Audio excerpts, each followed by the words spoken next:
اعوذ باللہ من الشیطان الرجیم بسم اللہ الرحمن الرحیم وَإِذْ قَالَ إِبْرَاهِيمُ لِأَبِيهِ آزَرَ أَتَتَّخِذُ أَصْنَامًا آلِهَةً إِنِّي أَرَاكَ وَقَوْمَكَ فِي ضَلَالٍ مُبِينٍ وَكَذَلِكَ نُرِي إِبْرَاهِيمَ مَلَكُوتَ السَّمَاوَاتِ وَالْأَرْضِ وَلِيَكُونَ مِنَ الْمُوقِنِينَ صدق اللہ العظیم۔ اور یاد کیجئے جب ابراہیم نے اپنے باپ آزر سے کہا کیا تم بتوں کو خدا بناتے ہو؟ بے شک میں دیکھتا ہوں تمہیں اور تمہاری قوم کو کھلی گمراہی میں، اور اسی طرح ہم نے دکھا دی ابراہیم کو ساری بادشاہی آسمانوں اور زمین کی، تاکہ وہ ہو جائیں کامل یقین کرنے والوں میں۔ صدق اللہ العظیم۔ یہ آیت ہے آیت نمبر 74 اینڈ 75۔ اس کی آپ کے سامنے تلاوت کی گئی اور ترجمہ پیش کیا گیا۔ سورت کا نام ہے سورہ انعام، پارہ ہے 7، اور آج ہمارے درس قرآن کا آغاز انہی آیات سے ہوتا ہے۔ اس دعا کے ساتھ ہم آغاز کرتے ہیں اپنے آج کے درس قرآن کا کہ اے اللہ ایک دفعہ قرآن کریم کا شغف، قرآن کریم کی محبت ہمیں عطا کر دینے کے بعد دوبارہ ہمارے دلوں کو کجی اور گمراہی کی جانب مت موڑیو، ہمیں دین اسلام پر زندہ رکھنا اور ایمان کی بہترین حالت میں ہمیں واپس بلانا۔ آمین ثم آمین۔ رب اشرح لی صدری ویسر لی امری واحلل عقدۃ من لسانی یفقہوا قولی ربی زدنی علما ربی زدنی علما ربی زدنی علما۔ آمین ثم آمین۔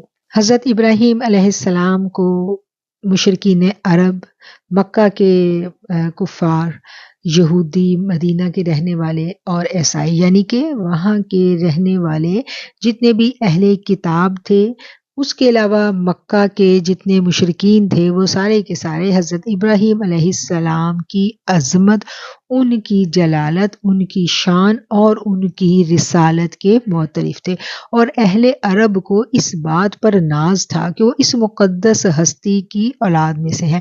اس لیے حضرت ابراہیم علیہ السلام کے حالات یہاں پر اللہ کریم پیش کر کے ان کو یہ احساس دلا رہا ہے، ان کو یہ سمجھایا جا رہا ہے کہ جن ابراہیم علیہ السلام کی حقانیت اور ان کی رسالت پر تم یقین رکھتے ہو، جن کی نسل سے ہونے کی وجہ سے تم اپنے آپ کو باقی لوگوں میں معتبر سمجھتے ہو، جو ان کا دین تھا، ان کی توحید پرستی تھی اور جو ان کا مقصد حیات تھا، تم اس سے بالکل بیگانگی اختیار کر چکے ہو، بلکہ اس گمراہی کو تم اپنا دین بنا چکے ہو۔ نہ صرف وہ حضرت ابراہیم علیہ السلام کی سچی جو تعلیمات تھیں، جو توحید کا ان کا پیغام تھا، نہ صرف وہ اس کو فراموش کر بیٹھے تھے، بلکہ وہ بتوں کی پوجا، شرک اور ہر طرح کی اخلاقی برائیوں میں ملوث ہو چکے تھے۔ وہ تمام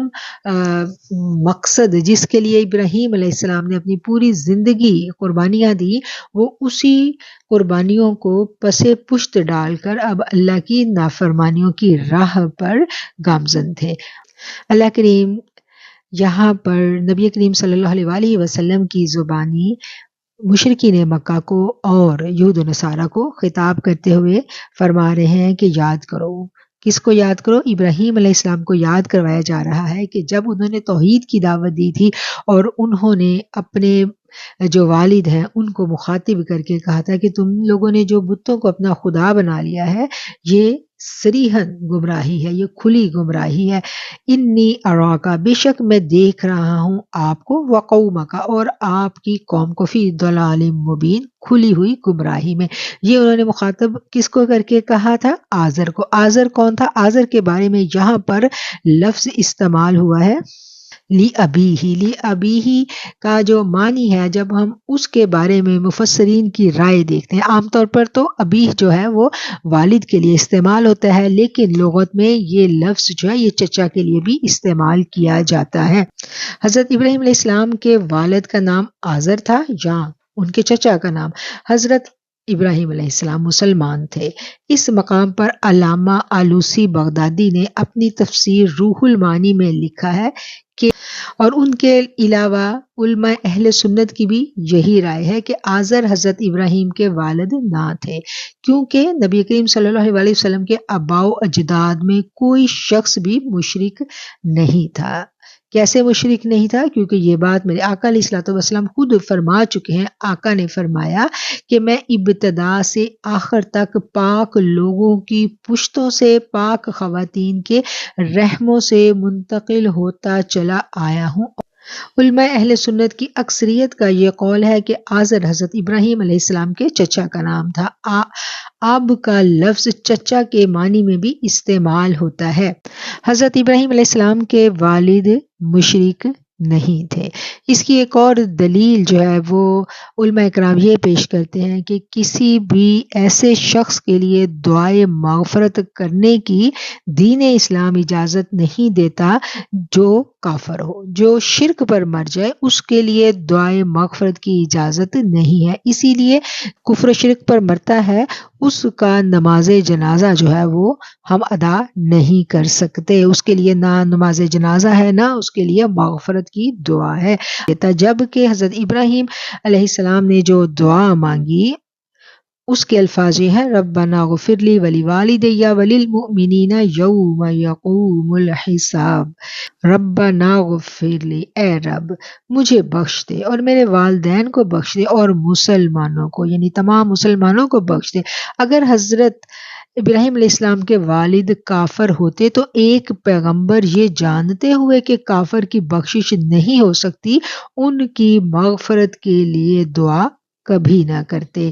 یہ ہے جی روح البیان سے اقتباس۔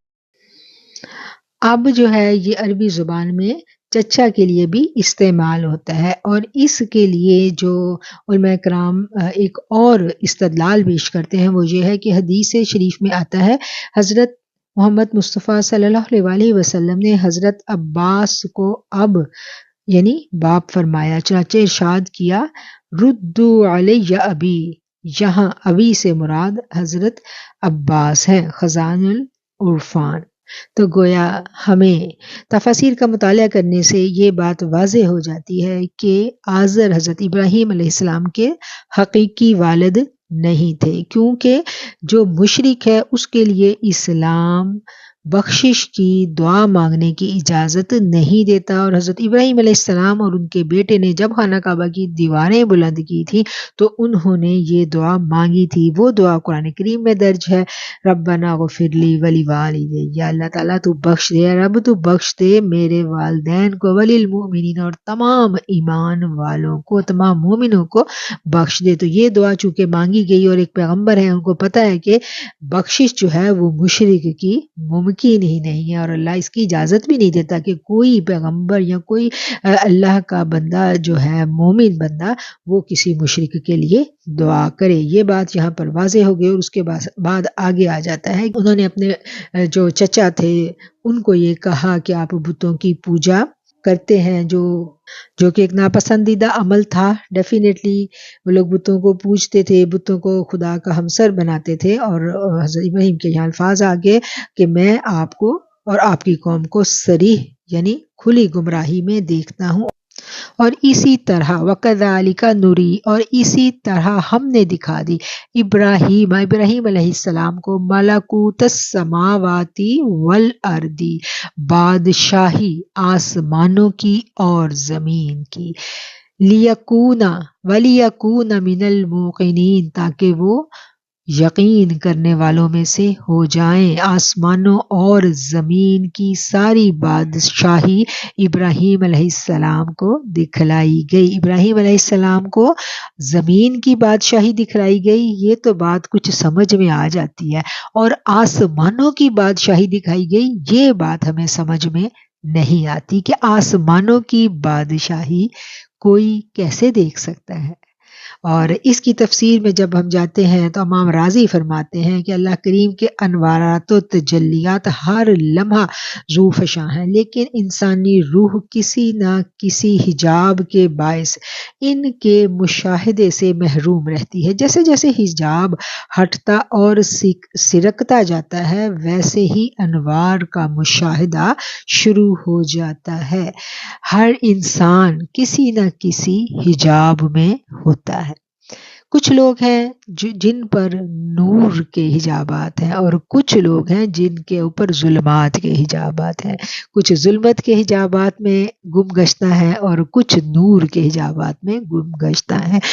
جن کے اوپر نور کے حجابات ہیں وہ کیسے آتے ہیں، اس کے بارے میں مفسرین اور علماء کرام یہ لکھتے ہیں کہ جو نور کے حجابات میں ہوتا ہے، اس سے پہلے اس کو رب کی تجلیات کا مشاہدہ کروایا جاتا ہے، اور وہاں تک جب اس کی رسائی ہو جاتی ہے تو پھر واپسی پر وہ نور کے حجابات میں چلا جاتا ہے۔ اور اللہ تعالیٰ جو قرآن کریم میں فرما رہے ہیں کہ میں نے حضرت ابراہیم علیہ السلام کو آسمانوں کی بادشاہی دکھا دی، کس لیے دکھائی؟ اب وجہ دیکھیں، یہ بڑی غور طلب آیت ہے کہ ہم نے ابراہیم علیہ السلام کو آسمانوں کی بادشاہی دکھائی اور زمین کی بادشاہی دکھائی۔ زمین کی بادشاہی میں نے کہا کہ بات پھر بھی کچھ نہ کچھ سمجھ میں آ جاتی ہے، لیکن آسمانوں کی بادشاہی دکھائی، وہ بات تھوڑی عقل سے اوپر چلی جاتی ہے۔ تو وہ کیوں دکھائی گئی؟ وہ اس لیے دکھائی گئی وَلِيَكُونَ، تاکہ وہ ہو جائیں یقین کرنے والوں میں سے۔ اللہ تعالیٰ تو آسمانوں سے بھی اوپر ہے نا، کہیں اللہ نے کہا ہے 7 آسمان ہے، ہمیں تو سمجھ ہی نہیں آتی کہ یہ 7 آسمان کیسے ہو سکتے ہیں۔ سائنس کو ہم پڑھتے ہیں تو سائنس کچھ اور طرح ہمیں بات کو سمجھا رہی ہے، جب ہم قرآن کو پڑھتے ہیں تو قرآن کچھ اور طرح بیان کیا جاتا ہے، کر رہا ہے ان معاملات کو۔ جب ہم غور و فکر کرتے ہیں، تدبر کرتے ہیں قرآن کی آیات پر، ہم جب تدبر کرتے ہیں تو پھر دھیرے دھیرے یہ پردے جو ہیں یہ چھٹنے لگتے ہیں، اور ہمیں کچھ حقیقت کی سمجھ آنے لگتی ہے۔ جب تک مشاہدات نہ ہوں تب تک عین الیقین حاصل نہیں ہوتا۔ عین الیقین کے لیے پھر اللہ کیا کرتا ہے؟ پھر اللہ مشاہدہ کرواتا ہے۔ جو آنکھوں سے اپنے رب کی تجلیات کو ایک دفعہ دیکھ لیتا ہے، اس کو پھر کبھی شیطان گمراہ نہیں کر سکتا۔ اسی لیے ہم دیکھتے ہیں کہ ایمان والے جو ہیں وہ بہت زیادہ محنت کرتے ہیں، ریاضت کرتے ہیں کس بات پر کہ ان کی باطنی آنکھ کسی نہ کسی طریقے سے کھل جائے۔ آج ہم دیکھتے ہیں نا کہ باطنی آنکھ کو کھولنے پر کتنی دنیا لگی ہوئی ہے، اور کیسے کیسے چلے کاٹے جاتے ہیں، کیسے کیسے مجاہدے اور ریاضتیں کروائی جاتی ہیں کہ کسی طریقے سے باطنی آنکھ کھل جائے۔ اور جب تک باطنی آنکھ نہیں کھلتی انسان عین الیقین میں نہیں جاتا۔ جو ایک دفعہ رب کی تجلیات کو دیکھ لیتا ہے نا، بھلے وہ لمحہ بھر کے لیے دیکھے، پھر آپ اس کو دلیلوں سے جتنا مرضی قائل کر لیں، پھر وہ بات نہیں آپ کی ماننے گا، پھر وہ کہے گا بس میں نے جو دیکھنا تھا دیکھ لیا، اب مجھے آپ کی سنگت اور آپ کی جو عقل کی دلیلیں ہیں وہ میرے لیے کوئی فائدہ مند نہیں ہیں۔ تو یہی فرق ہوتا ہے شریعت والوں میں اور طریقت والوں میں، اور یہی فرق ہوتا ہے اہل ظاہر اور اہل باطن میں۔ اہل باطن جو ہیں وہی یقین والے ہیں، اور وہ یقین والے کیسے بنتے ہیں؟ جب وہ اپنی آنکھوں سے مشاہدہ کر لیتے ہیں۔ اور مشاہدات کب کھلتے ہیں؟ جب میرے رب کا کسی پر کرم ہوتا ہے، جب کرم کی نگاہ پڑ جاتی ہے تو پھر مشاہدات کھول دیے جاتے ہیں۔ یہی یہی انبیاء کی سنت ہے، اور اسی سنت کا یہاں اس آیت میں ذکر ہو رہا ہے۔ کیا ذکر ہو رہا ہے؟ کہ ہم نے اس کو ابراہیم علیہ السلام کو اس لیے مشاہدات کروائے، اس لیے سارا کچھ دکھایا تاکہ ان کو عین الیقین حاصل ہو جائے، تاکہ وہ ہو جائیں یقین کرنے والوں میں سے۔ جو شخص بھی رب سے ملن کی راہ پر چلتا ہے، اپنے رب سے ملنا چاہتا ہے، سب سے پہلے وہ کیا کرتا ہے؟ وہ ظاہری علوم حاصل کرتا ہے، اور جب ظاہری علوم حاصل کر لیتا ہے تو پھر باطنی علوم کی طرف جاتا ہے۔ اس کا آٹومیٹکلی سفر، وہ نہ بھی چاہے لیکن غیر محسوس طریقے سے اس کی جو باطن ہے اس کا روشن ہونا شروع ہو جاتا ہے، اس کو نور بصیرت حاصل ہونا شروع ہو جاتا ہے۔ پھر اس کو جہاں اللہ کے نیک کلام کا ذکر ہو رہا ہے، اللہ کی نیک بندوں کی محفل ہے، وہاں پر پھر اس کو نوارات و تجلیات گرتی ہوئی نظر آتی ہیں، اور جہاں پر اللہ کی نافرمانی کے کام ہے وہاں سے اس کو ایسا تعفن محسوس ہوتا ہے کہ اس کا کبھی دل ہی نہیں لگتا ایسی محفلوں میں۔ تو یہ کنڈیشن، یہ کیفیت کب آتی ہے؟ جب باطن کی آنکھ کھل جاتی ہے، اور جب باطن کی آنکھ کھلتی ہے تو پھر انسان یقین والوں میں ہو جاتا ہے۔ اور اس آیت میں اللہ تعالیٰ کیا کہہ رہے ہیں؟ اور اسی طرح ہم نے دکھا دی ابراہیم کو ساری بادشاہی آسمانوں اور زمین کی۔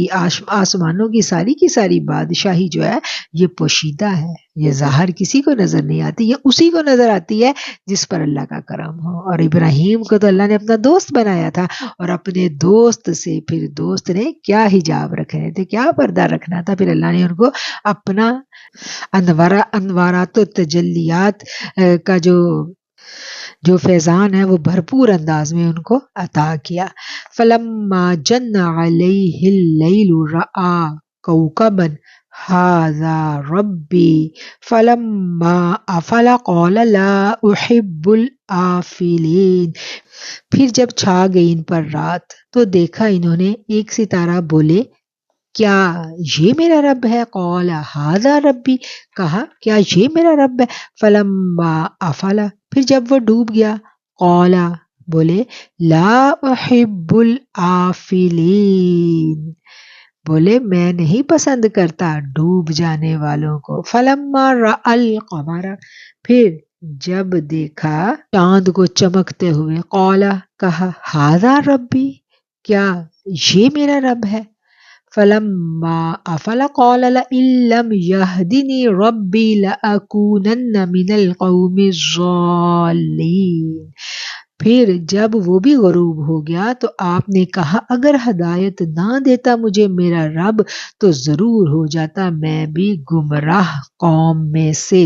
یہاں پر حضرت ابراہیم علیہ السلام کے بارے میں کہا جا رہا ہے کہ حضرت ابراہیم علیہ السلام نے جب رات کے وقت آسمانوں پر چاند کو چمکتے دیکھا، دن کے ٹائم سورج کو دمکتے ہوئے دیکھا، تو انہوں نے کہا کہ کیا میرا یہ رب ہے؟ جب چاند بھی چھپ گیا، سورج بھی غروب ہو گیا، تو پھر انہوں نے کیا کہا آگے سے کہ میں ضرور گمراہ ہو جاتا، میں ضرور گمراہوں میں سے ہو جاتا اگر میرا رب مجھے ہدایت نہ دیتا، اور میں تو ایسے چیز کو اپنا معبود، اپنا رب نہیں مان سکتا، نہیں اس چیز کو میں اپنا معبود مان سکتا جو چھپ جانے والی ہے، جو غروب ہو جانے والی ہے، میں اس کو اپنا رب کیسے مان لوں؟ تو گویا یہ تمثیلاً وہ کہہ رہے ہیں اپنی قوم سے، اور ان کے سامنے پہلے وہ چمکتے ہوئے چاند کو، دمکتے ہوئے سورج کو دیکھ کر پوچھتے ہیں کہ کیا یہ میرا رب ہے؟ جب وہ سب چلے جاتے ہیں تو پھر کیا ہے، پھر وہ کہتے ہیں کہ نہیں، ان میں سے میرا کوئی بھی رب نہیں ہے، کیونکہ رب تو وہ ہے جو کسی کا محتاج نہ ہو، جو کبھی چھپے نہ، جو کبھی اجھل نہ ہو۔ رب تو وہ ہے جو ہر لمحہ موجود رہے۔ فلما رأى الشمس بازغة قال هذا ربي هذا أكبر فلما أفلت قال يا قوم إني بريء مما تشركون۔ اور جب دیکھا سورج کو جگمگاتے ہوئے تو بولے کیا یہ میرا رب ہے؟ یہ تو ان سب سے بڑا ہے۔ لیکن جب وہ بھی ڈوب گیا تو آپ نے فرمایا اے میری قوم میں بیزار ہوں ان چیزوں سے جنہیں تم شریک ٹھہراتے ہو۔ وہ کس کو اپنے رب کا شریک ٹھہراتے تھے؟ کبھی وہ چاند کو اپنا معبود مان لیتے تھے، کبھی وہ سورج کو اپنے رب کا شریک ٹھہرا لیتے تھے۔ تو حضرت ابراہیم نے کیا کہا کہ میں ان سب باتوں سے بری و ذمہ ہوں، میں ان سب چیزوں سے بیزار ہوں جن کو تم اپنا معبود ٹھہراتے ہو، جن کو تم اللہ کا شریک ٹھہراتے ہو۔ انی، بے شک میں نے، وجہت وجہی للذی فطر السماوات والارض حنیفا وما انا من المشرکین، بے شک میں نے منہ پھیر لیا ہے اور اپنا رخ اس ذات کی جانب کر لیا ہے جس نے پیدا کیا ہے آسمانوں کو اور زمین کو حنیفا وما انا من المشرکین یکسو ہو کر، اور میں نہیں ہوں شرک کرنے والوں میں سے، ان سب سے یکسو ہو کر میں نے اپنے منہ کو اسی کی جانب متوجہ کر لیا ہے جس نے آسمانوں کو بنایا اور زمین بنائی،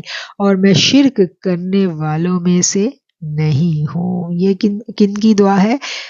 یہ کن کے الفاظ ہیں؟ یہ سیدنا ابراہیم علیہ السلام کے الفاظ ہیں، اور یہ الفاظ میرے رب کو اتنے پیارے لگے کہ یہ الفاظ قرآن کا حصہ بن گئے، اور یہ الفاظ میرے آقا علیہ الصلوۃ والسلام نے یہ دعا ہمیں مانگنی سکھائی ہے۔ جب ہم نماز کے لیے کھڑے ہوتے ہیں تو نماز سے پہلے ہم یہ دعا پڑھتے ہیں کہ انی وجہت وجہی للذی فطر السماوات والارض حنیفا وما انا من المشرکین، کہ ہم متوجہ ہو گئے، ہم پوری طرح یکسو ہو گئے، ہم نے اپنا چہرہ کر لیا اپنے رب کی طرف، وما انا من المشرکین، اور ہم اقرار کرتے ہیں کہ اللہ ہم نے اپنا چہرہ تیری طرف کر لیا ہے اور ہم مشرکوں میں سے نہیں ہیں، ہم شرک کرنے والوں میں سے نہیں ہیں، ہم نے تو یکسو ہو کر تیری طرف اپنا رخ، اپنا چہرہ موڑ لیا ہے۔ یہ خوبصورت دعا جو حضرت ابراہیم علیہ السلام کے الفاظ تھے، قرآن کا حصہ بنے، اور آج ہم اپنی نمازوں میں اپنے کریم آقا علیہ الصلوۃ والسلام کی ہدایت پر اس دعا کو شامل کرتے ہیں۔ جو لوگ یہ دعا پڑھتے ہیں اپنی نمازوں میں، نماز سے پہلے وہ اس کو الحمدللہ، شکر الحمدللہ، استقامت اللہ تعالیٰ ان کو دے، اور جو نہیں پڑھتے وہ اس آیت کو، آیت نمبر ہے یہ 79، اس کو ازبر کر لیں، اس کو یاد کر لیں اور ضرور اپنی نماز میں اس کو شامل کریں۔ وَحَاجَّهُ قَوْمُهُ قال أتحاجوني في الله وقد هداني ولا أخاف ما تشركون به إلا أن يشاء ربي شيئا وسع ربي كل شيء علما أفلا تتذكرون۔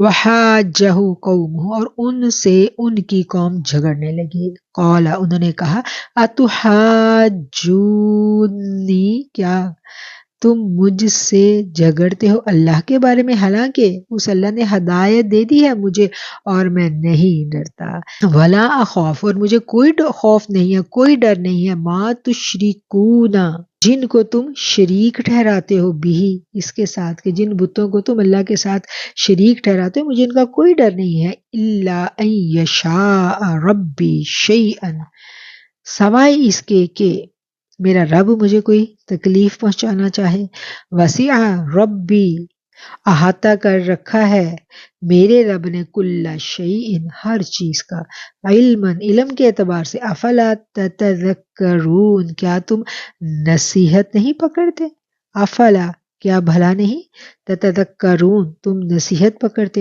اور ان کی قوم نے جب ابراہیم علیہ السلام سے جھگڑا کیا، کس بات پہ جھگڑا کیا؟ وہ کہتے تھے کہ اگر تم ہمارے خداؤں کو برا کہو گے تو ہمارے خدا تمہیں بڑا نقصان پہنچائیں گے، تمہیں تباہ و برباد کر دیں گے، انہیں ڈراتے دھمکاتے تھے۔ تو اس بات کا جواب جو ہے ابراہیم علیہ السلام نے یہ دیا کہ تم مجھے اپنے ان خداؤں سے ڈراتے ہو کہ یہ مجھے کوئی نقصان پہنچا گے، مجھے کوئی نقصان نہیں پہنچا سکتا، ہاں اگر میرا رب چاہے تو پھر مجھے نقصان پہنچ سکتا ہے، یعنی رب کے اذن کے بغیر کوئی مجھے نقصان نہیں پہنچا سکتا، جھوٹا خدا کوئی کسی کو نقصان نہیں پہنچا سکتا۔ اور یہ والی جو بات ہے، جب انسان توحید کو سمجھ لیتا ہے، اللہ پر، اللہ کی توحید پر صدقے دل سے ایمان لے آتا ہے، تو پھر اللہ اتنا طاقتور ہے، اللہ کا نام، کہ یہ انسان کے دل سے ہر طرح کا خوف ختم کر دیتا ہے۔ جب اللہ ہی مالک ہے ہر خیر کا، ہر شر کا، کوئی انسان کسی پر کسی طرح سے بھی قدرت حاصل نہیں کر سکتا، کسی کو زیر نہیں کر سکتا، کسی کو قتل نہیں کر سکتا، کسی کو مار نہیں سکتا، جب تک کہ میرے رب کی اجازت نہ ہو، کوئی نہیں مار سکتا۔ یہ زہر بھی انسان کے منہ میں جاتا ہے تو وہ بھی رب سے اجازت مانگتا ہے، اگر رب اجازت دے تو وہ اثر کرتا ہے، ورنہ نہیں کرتا۔ کبھی ہوتا ہے نا کہ جتنی مرضی میڈیسن ہم کھا لیں، ہمیں کوئی اثر نہیں کرتی، اور وہی میڈیسن ہے، تھوڑی سی بھی کوئی کھائے تو انسان کو بالکل شفا ہو جاتی ہے۔ تو جب شفا مقصود ہے اسی وقت شفا ملنی ہے۔ جب نقصان اللہ کی طرف سے نقصان کا حکم جاری ہو گیا، اللہ نے اذن دے دیا، تو اس وقت کیا ہے کہ جو حفاظت کے فرشتے ہیں وہ ہٹ جاتے ہیں۔ جب تک انسان کی موت کا وقت نہیں آتا اس وقت تک اس کو کوئی نہیں مار سکتا۔ اگر کہیں وہ ایسے خطرناک سچویشن کا میں پھنس بھی جائے تو وہ حفاظت کے جو فرشتے ہیں، حفاظت الہیہ کا جو ایک اللہ کا زبردست سسٹم ہے، اس کے تحت اس انسان کو اللہ تعالیٰ بچا لیتا ہے۔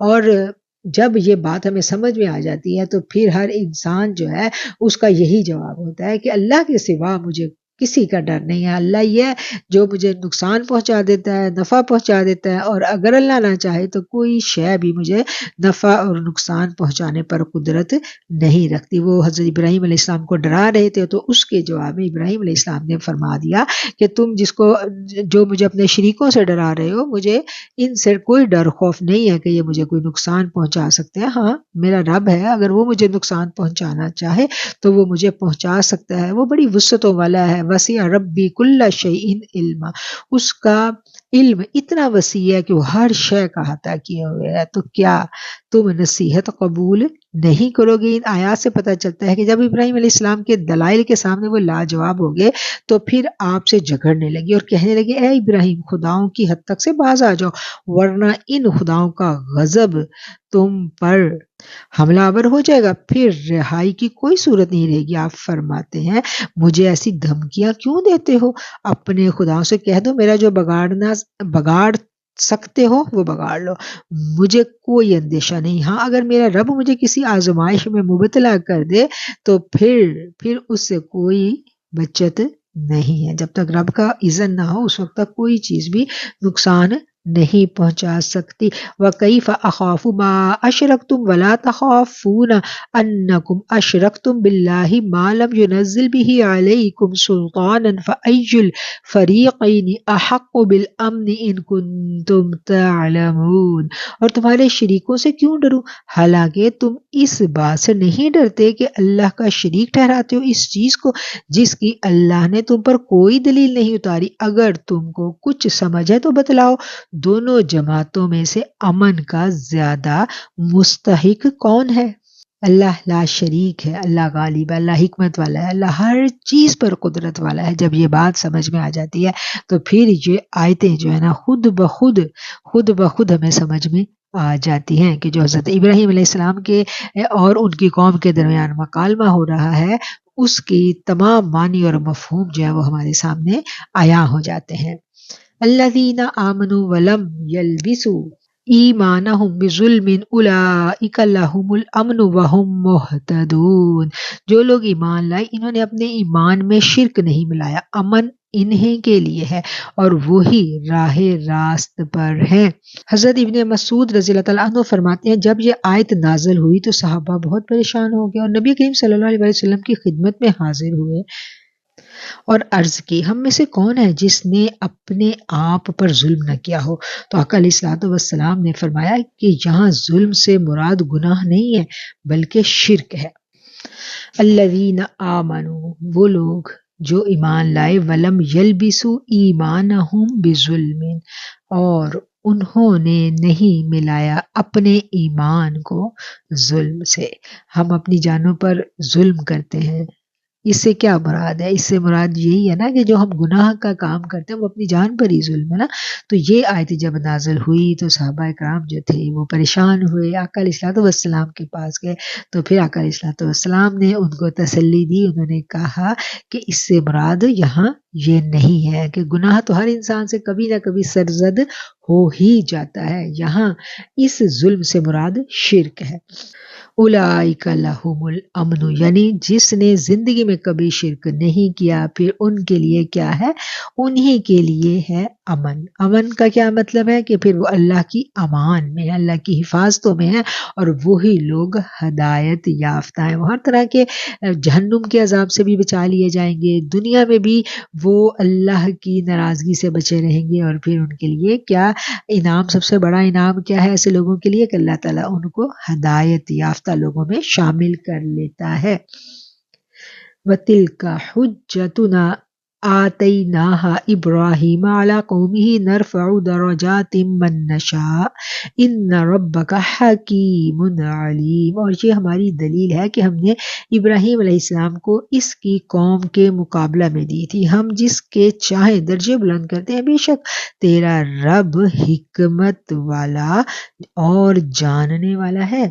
وَتِلْكَ حُجَّتُنَا آتَيْنَاهَا، اور یہ ہماری دلیل تھی جو ہم نے دی ابراہیم علیہ السلام کو، اس کی قوم کے مقابلے میں ہم بلند کرتے ہیں درجے جس کے چاہتے ہیں، کہ جو ابراہیم علیہ السلام وہاں دلائل دے رہے تھے وہ اللہ تعالیٰ نے ان کو عطا کیے تھے، اور پھر آگے اللہ کہتے ہیں کہ جس کے ہم چاہتے ہیں ہم اس کے درجے بلند کر دیتے ہیں۔ بے شک آپ کا رب بڑا حکمت والا ہے، بڑا دانا ہے اور علم والا ہے، اور جس کے چاہتا ہے اللہ درجے بلند کر دیتا ہے۔ یہ بات یہاں بڑی قابل غور ہے۔ کسی شخص کو کوئی نعمت جس سے اس شخص کو نوازا گیا ہے وہ اس پر اللہ کی کرم نوازی ہے۔ اگر کوئی شخص روحانیت میں، اللہ کی دی ہوئی حکمتوں میں، یعنی اس کو حکمت عطا کر دی گئی، اس کو دین کا علم عطا کر دیا گیا، اس کو اللہ نے معرفت الہی عطا کر دی، یعنی درجات میں اس کو اللہ اوپر سے اوپر لے گیا، تو اس کے باقی ساتھی جو ہے نا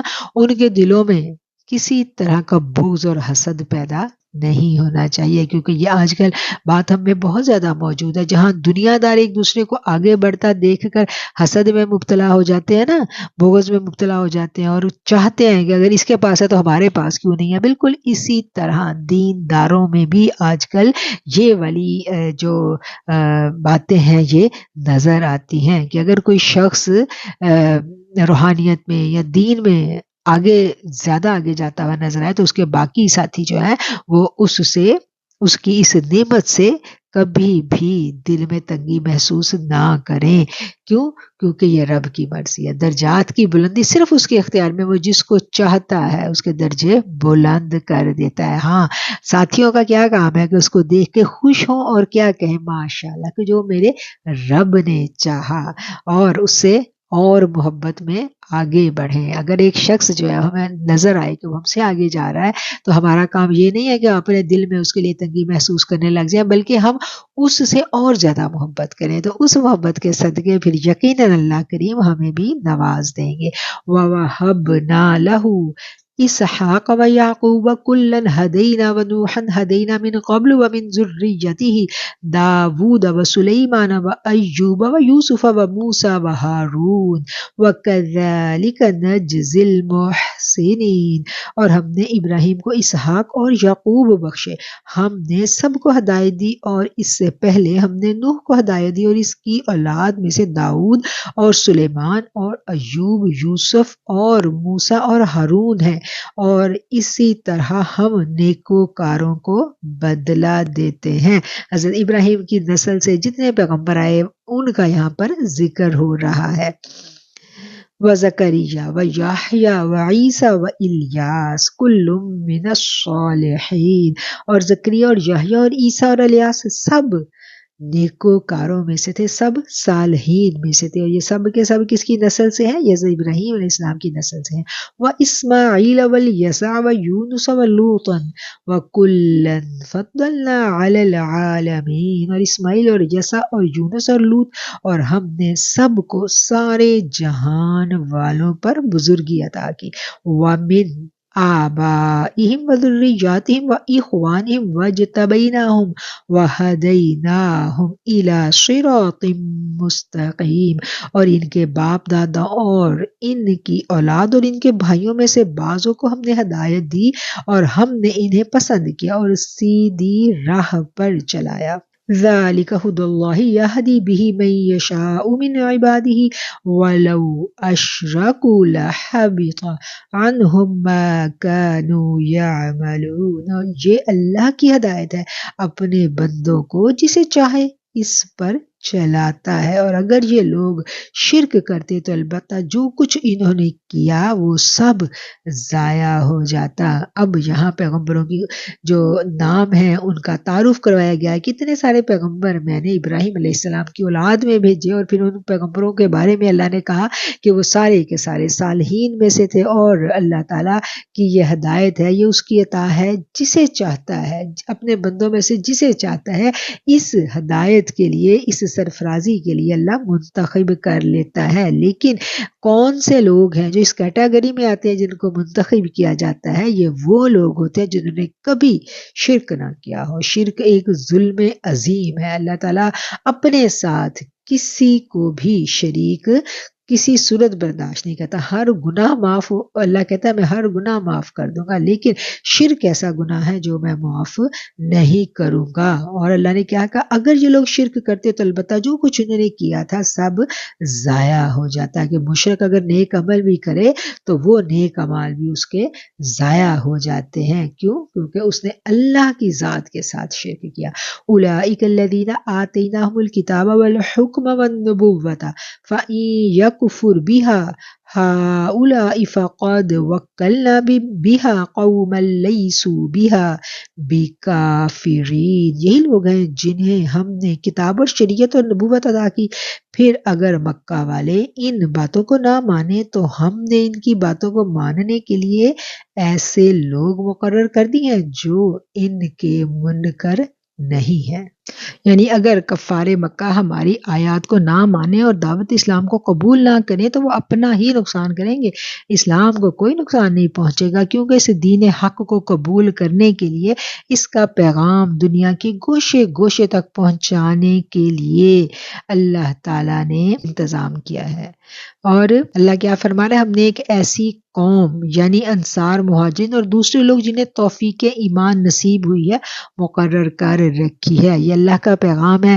اللہ جب تک چاہے گا اپنا پیغام دنیا کے کونے کونے تک پہنچاتا رہے گا۔ یہ اللہ نے اپنے ذمہ لیا ہے، اللہ پہنچائے گا۔ یہ انسان کے اوپر ہے کہ وہ اپنے آپ کو اس خدمت کے لیے پیش کر دے، ورنہ اللہ کے پاس بندوں کی کمی نہیں ہے۔ اللہ کہتا ہے میں چاہوں جسے منتخب کروں، اور میں چاہوں تو ایسے لوگوں کو مٹا کے ان کی جگہ اور ایمان والے لوگ لے آؤں۔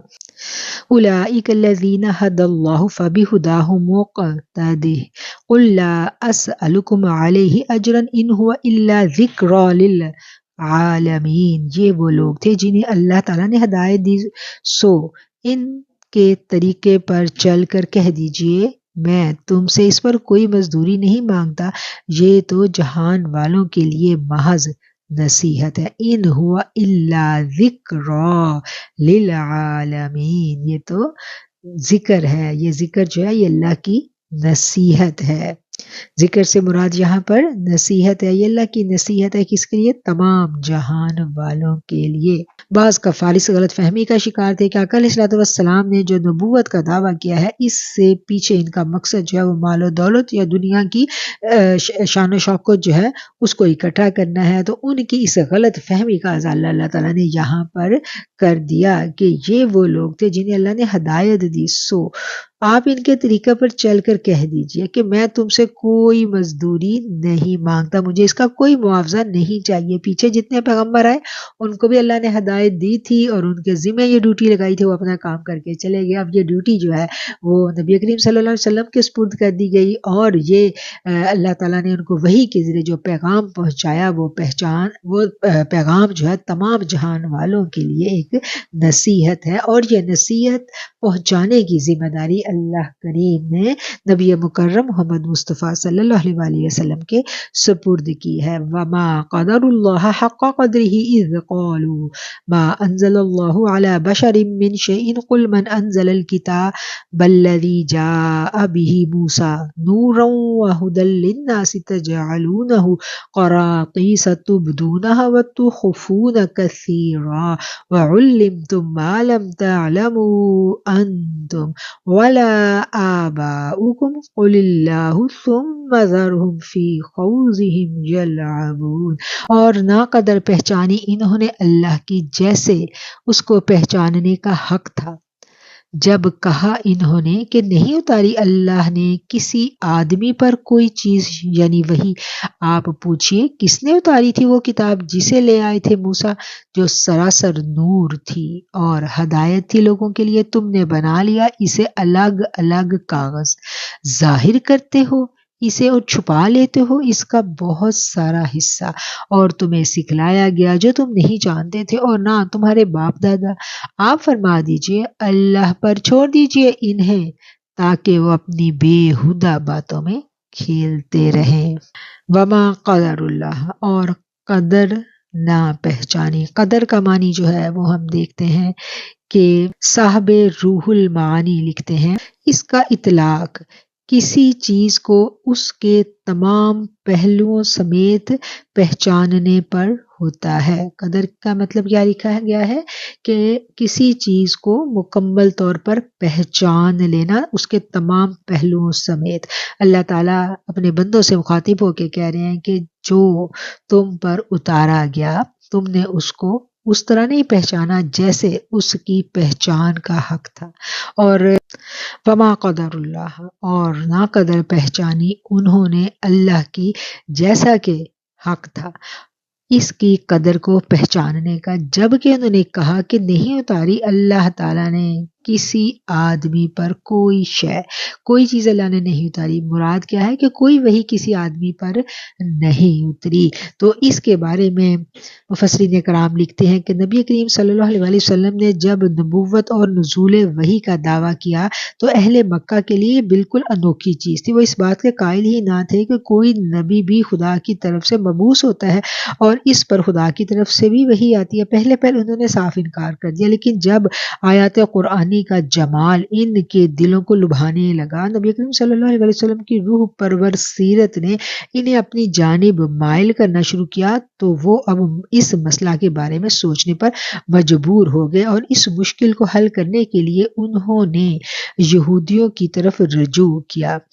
ان کوتاہ اندیشوں کو نبی کریم صلی اللہ علیہ وسلم کی نبوت میں اپنی محرومی اور ذلت نظر آ رہی تھی۔ انہوں نے اپنے ہاتھوں اپنا تاج اتار کر دوسرے کے سر پر رکھنا گوارا نہ کیا، چنانچہ انہوں نے یہودیوں کے جو علماء تھے، اب ان کو تو یہ گوارا نہیں تھا نا، وہ تو سب سے بڑے عالم فاضل بنے بیٹھے تھے اس علاقے کے، اور جب بھی کوئی مکہ والوں کو اہم مسئلہ درپیش آتا تو یہ ان کے پاس اپنے پیامبر بھیجا کرتے، کیونکہ ان کو یقین تھا کہ ان کے پاس آسمانی کتابوں کا بڑا علم ہے۔ تو جب انہوں نے ان کے پاس مسئلہ بھیجا، اب وہ پہچانتے تو تھے، وہ جانتے تو تھے، لیکن اگر وہ نبی کریم صلی اللہ علیہ وسلم کی حقانیت کا اقرار کر لیتے تو پھر ان کا زوال یقینی تھا۔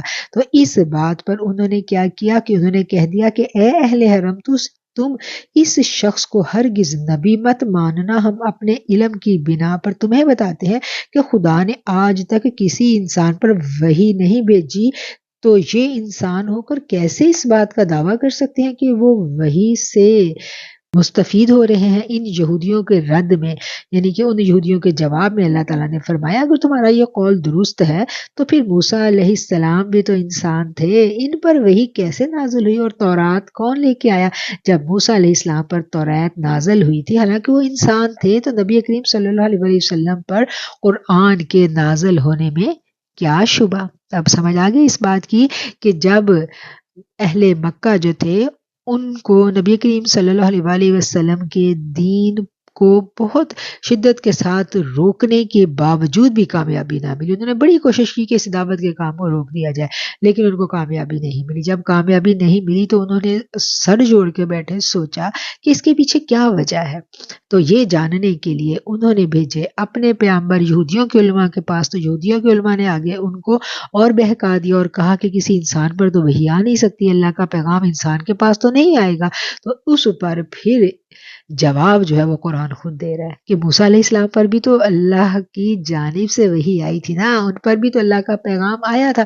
تو پھر انہوں نے کیا کیا تھا اس پیغام کے ساتھ؟ انہوں نے اس پیغام کو الگ الگ کر دیا۔ یعنی یہودی علماء کیا کرتے تھے کہ کچھ باتیں چھپا لیتے تھے جو مفاد کی چیزیں تھیں، بادشاہوں کے مفاد کی چیزیں تھیں، عمرا کے مفاد کی چیزیں تھیں، وہ عوام الناس کے سامنے پیش کر دی جاتی تھی، اور جن پر ان کی پکڑ اور گرفت کا خطرہ ہوتا تھا، احکامات احکامات پر عمل کرنا مشکل ہوتا تھا ان باتوں کو وہ چھپا لیا کرتے تھے اور بہت سارا حصہ ظاہر کر دیتے، بہت سارا چھپا لیتے۔ اسی بات کو یہاں پر اللہ تعالیٰ نے بیان کیا ہے۔ آپ پوچھئے کس نے اتاری تھی وہ کتاب جسے موسیٰ لے کر آئے تھے، جو سراسر نور تھی اور ہدایت تھی تم لوگوں کے لیے، اور تم نے اس کو کیا بنا لیا؟ الگ الگ کاغذ ظاہر کرتے ہو اسے اور چھپا لیتے ہو اس کا بہت سارا حصہ، اور تمہیں سکھلا دیا گیا جو تم نہیں جانتے تھے اور نہ تمہارے باپ دادا جانتے تھے۔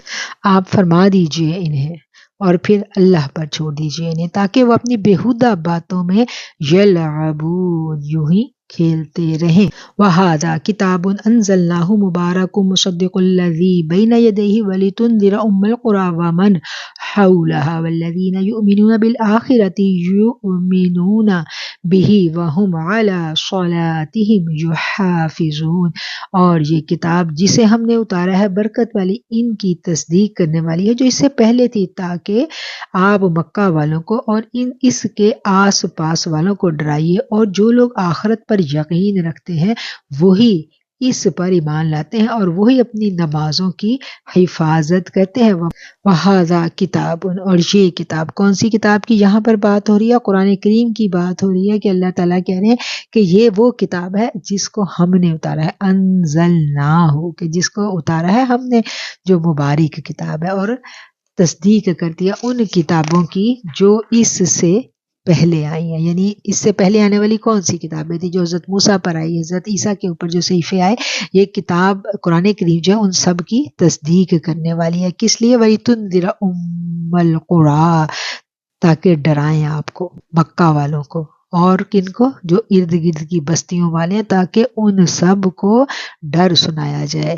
والذین یؤمنون، اور ان لوگوں کو جو کہ ایمان لاتے ہیں آخرت پر، اور ایمان لاتے ہیں آخرت پر بھی ایمان لاتے ہیں اور اس کتاب پر بھی ایمان لاتے ہیں، ان کو اللہ تعالیٰ ڈرائے۔ اور وہ ان لوگوں کی اور کون سی خصوصیت بیان کی گئی ہے کہ وہ اپنی نمازوں کی حفاظت کرنے والے ہیں۔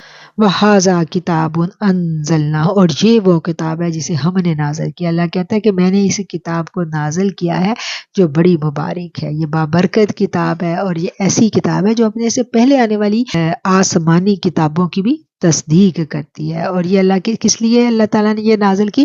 اللہ کہتا ہے کہ تاکہ اس کے ذریعے ڈرایا جائے مکہ والوں کو۔ القریٰ کس کو کہا جاتا ہے؟ یہ مکہ والوں کے لیے ہے، اور ان بستیوں ومن حولہ، اور ان بستی والوں کو جو اس کے ارد گرد ہیں، یعنی ارد گرد کی بستیوں کے باشندے ہیں، ان تک بھی اس کتاب کا پیغام پہنچانا ہے، تاکہ اللہ کا انہیں ڈر سنایا جائے۔ اور کن کو ڈر سنایا جائے؟ جو اللہ پر ایمان لاتے ہیں اور آخرت پر ایمان لاتے ہیں اور اپنی نمازوں کی حفاظت کرنے والے ہیں۔ یہ تمام کی تمام خصوصیات بیان کی گئی ہیں، اور سب سے آخر میں کہا گیا کہ جو اپنی نمازوں کی حفاظت کرنے والے ہیں۔ نماز جو ہے یہ وقت کی پابندی کے ساتھ اللہ تعالیٰ نے فرض کی ہے، اس کو اس کے وقت پر ادا کرنا لازم ہے۔ جان بوجھ کر بغیر شرعی عذر کے کوئی بھی نماز قضا نہیں ہو سکتی۔ اللہ کیا کہتا ہے؟ کس صورت میں آپ کے اوپر قضا ہے؟ کہ اگر کوئی شخص جو ہے وہ بالکل دیوانہ ہے، اس کو ہوش ہی نہیں ہے، وہ بے ہوش ہے، وہ اتنی گہری نیند میں سویا ہوا ہے، تو اس کی نماز جو ہے وہ ٹائم گزر گیا، وہ اٹھے گا اور اٹھ کر اپنی قضا نماز کو ادا کر لے گا۔ لیکن اگر کوئی شخص بیمار ہے تو وہ یہ نہیں کہہ سکتا کہ میں بیمار ہوں اور بیماری کا بہانہ کر کے وہ نماز قضا کر دے۔ کسی بیمار کو اگر اٹھ کر بیٹھ کر نماز پڑھنے کی بھی سکت نہیں ہے تو اس کے لیے اللہ نے بڑی سہولت رکھی ہے کہ جب نماز کا ٹائم آئے وہ بستر پر بیٹھے بیٹھے ہی تیمم کر لے، تیمم کرے اور بستر پر ہی نماز ادا کر لے۔ باقاعدہ بیٹھ کر نہیں پڑھ سکتا تو اشارے سے ادا کر لے، جب تک اس کی سانس چلتی ہے، جب تک وہ اپنے ہوش و حواس میں ہے، کسی صورت بھی وہ نماز کو قضا نہیں کر سکتا۔ نماز کو اپنے وقت پر ادا کرنے کی بڑی سخت تائید جو ہے وہ قرآن کرتا ہے، اور جو قرآن بار بار ہم دیکھتے ہیں بہت جگہوں پر یہ لفظ آتا ہے، یہ آیات میں اللہ تعالیٰ کا پیغام اب تک پہنچتا ہے۔ ایمان والوں کی خصوصی طور پر یہ خوبی بیان کی جاتی ہے کہ ایمان والے کون سے ہیں جو اپنی نمازوں کی حفاظت کرنے والے ہیں۔ یہ قرآن کا پیغام جن لوگوں کے لیے ہے وہ ایمان والے ہیں، جو اللہ پر ایمان رکھتے ہیں، یوم آخرت پر ایمان رکھتے ہیں۔ ایمان تو لے آئے، اب اگلا جو ان کا وصف ہے وہ یہ ہے کہ وہ اپنی نمازوں کی بھی حفاظت کرنے والے ہیں۔ اور یہ کتاب ہے جسے ہم نے اتارا ہے برکت والی ہے، ان کتابوں کی تصدیق کرنے والی ہے جو اس سے پہلے نازل کی گئی تھی، تاکہ آپ مکہ والوں کو اور اس کے آس پاس رہنے والوں کو ڈرائیے، اور جو لوگ آخرت پر یقین رکھتے ہیں وہی اس پر ایمان لاتے ہیں اور وہی لوگ اپنی نماز کی حفاظت کرتے ہیں۔ صدق اللہ العظیم وصدق رسولہ النبی الکریم ونحن علی ذلک من الشاہدین۔ الحمدللہ، ابھی ہم نے آیت 92 اس کو پڑھا، اس کی تفسیر کو سمجھا، اور اسی آیت پر ہم اپنے آج کے درس قرآن کا اختتام کرتے ہیں۔ آج کے درس قرآن کا آغاز ہم نے آیت 74 سے کیا تھا اور اختتام کیا ہے آیت 92 پر، اور آج پڑھی جانے والی تمام آیات کا ہم اب با محاورہ ترجمہ دیکھیں گے۔ اور یاد کیجئے، جب ابراہیم نے اپنے باپ سے کہا کہ آپ کیا بتوں کو خدا مانتے ہیں، بے شک میں دیکھتا ہوں آپ کو اور آپ کی قوم کو جو کھلی گمراہی میں ہے، اور ہم نے اسی طرح ابراہیم کو ساری آسمانوں کی اور زمین کی بادشاہی دکھا دی تاکہ وہ ہو جائیں یقین کرنے والوں میں۔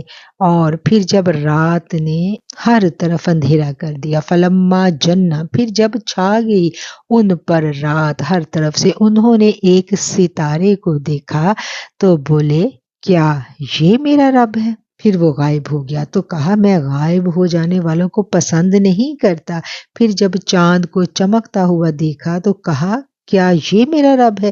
پھر جب وہ بھی غائب ہو گیا تو کہا اگر مجھے میرا رب ہدایت نہ دے گا تو میں ضرور گمراہوں میں سے ہو جاؤں گا۔ پھر جب آفتاب کو چمکتا ہوا دیکھا کہا کیا یہی میرا رب ہے؟ یہ سب سے بڑا ہے۔ پھر جب وہ بھی غائب ہو گیا تو کہا اے میری قوم، میں ان سے بیزار ہوں جن کو تم اللہ کا شریک بناتے ہو۔ بے شک میں نے پھیر لیا ہے اپنا رخ اس ذات کی طرف جس نے پیدا فرمایا ہے آسمانوں کو اور زمین کو یکسو ہو کر، اور نہیں ہوں میں مشرکوں میں سے۔ اور جھگڑنے لگی ان سے ان کی قوم۔ آپ نے کہا کیا تم مجھ سے جھگڑتے ہو اللہ کے بارے میں، حالانکہ اس نے ہدایت دی ہے مجھے، اور میں نہیں ڈرتا ان سے جنہیں تم اس کا شریک ٹھہراتے ہو، مگر یہ کہ چاہے میرا پروردگار کوئی تکلیف پہنچانا، گھیرے ہوئے ہے میرا رب ہر چیز کو اپنے علم سے۔ جو لوگ ایمان لائے انہوں نے اپنے ایمان میں شرک نہیں ملایا، امن انہی کے لیے ہے اور وہی لوگ راہ راست پر ہیں۔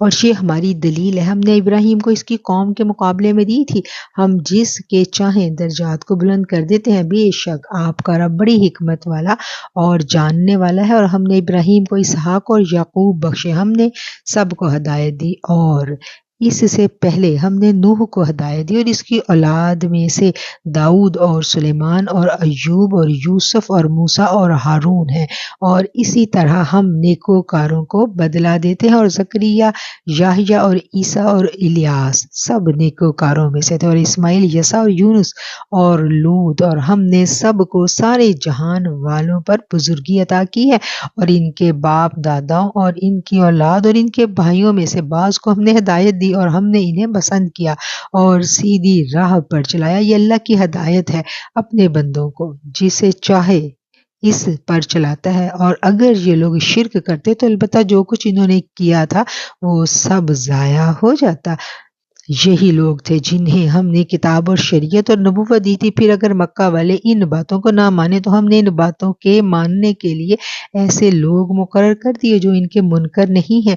یہ وہ لوگ تھے جنہیں اللہ تعالیٰ نے ہدایت دی، سو آپ ان کے طریقہ پر چل کر کہہ دو کہ میں تم سے اس پر کوئی اجرت نہیں مانگتا، یہ تو جہان والوں کے لیے محض ایک نصیحت ہے۔ اور انہوں نے اللہ کو صحیح طور پر نہیں پہچانا جب انہوں نے کہا اللہ نے کسی انسان پر کوئی چیز نہیں اتاری تھی جو لوگوں کے واسطے روشنی اور ہدایت تھی، جسے تم ورق کر کے دکھلایا کرتے اور بہت سی باتیں چھپا لیتے تھے، اور تمہیں وہ چیزیں سکھلائیں جنہیں تم اور تمہارے باپ دادا نہیں جانتے تھے، تو کہہ دیجئے اللہ ہی نے اتاری تھی، پھر انہیں چھوڑ دو کہ یہ اپنی بحث میں کھیلتے رہیں۔ اور یہ کتاب ہے جسے ہم نے اتارا برکت والی ہے اور ان کتابوں کی تصدیق کرنے والی ہے جو اس سے پہلے اتاری گئی تھی، تاکہ تم مکہ والوں کو اور اس کے آس پاس، اور یہ وہ کتاب ہے جسے ہم نے اتارا اور یہ برکت والی ہے اور ان کتابوں کی تصدیق کرنے والی ہے جو اس سے پہلے اتاری گئی تھی، تاکہ آپ مکہ والوں کو اور اس کے آس پاس رہنے والوں کو ڈرائیے، اور جو لوگ آخرت پر یقین رکھتے ہیں وہی اس پر ایمان لاتے ہیں، اور وہ لوگ اپنی نمازوں کی حفاظت کرتے ہیں۔ صدق اللہ العظیم وصدق رسولہ النبی الکریم ونحن علی ذلک من الشاہدین۔ الحمدللہ آج کا ہمارا درس قرآن اختتام پذیر ہوا اس دعا کے ساتھ کہ جو کلام پاک پڑھا ہے اس میں کوئی غلطی رہ گئی جانے انجانے میں، الفاظ کی ادائیگی میں، سمجھنے میں یا سمجھانے میں، تو اے میرے مالک، اے میرے اللہ، معاف فرما دینا، درگزر کر دینا، آمین ثم آمین۔